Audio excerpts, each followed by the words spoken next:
لاعبي كرة الشوارع بتحدوا أفضل مدافع واللي هو أروخو بتحدي 1 ضد 1، والكل له فرصتين. كم واحد تتوقع يمر منه؟ أول واحد من المتنافسين لاعب شاب اسمه كارلوس. من هالفيديو ببين إنه حركة رجليه ناعمة وسريعة وفيها لمسة برازيلية حقيقية. خلينا نشوف شو راح يسوي. بسرعة اكتشف من محاولاته صعب يتغلب على أروخو بس بالسرعة بصراحة مش ظابطة. بالمحاولة الثانية أروخو بيقدر ياخذ الكرة بنظافة مرة ثانية.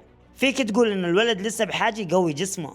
اللاعب الجاي لاعب قوي اسمه يامسي. من أول نظرة بتشوف إنه اللاعب مبهر، فخلينا نشوف عن قرب. واضح إنه لمسته شوي ثقيلة وسرعته مش كافية، وهذا بيؤدي إلى فقدان الكرة. في محاولته الثانية تكتيكه مش بطال أبدا، بس بعده بيخسر بدنيا. ثالث منافس هو موحى، بطل كرة استعراضية فري ستايل، بيستمر يعمل حركات مهارية بس أروخو بظل رايق وهادي بالخلف.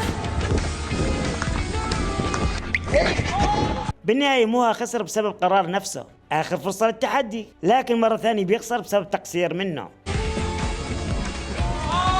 اللاعب الرابع هو بطل آخر من الفري ستايل اسمه أمين. محاولته الأولى بتبدأ لكن كثير حركات مهارية بتخليه يفقد توازنه. في المحاولة الثانية أمين بيلعب بحذر وبيدور على اللحظة المناسبة،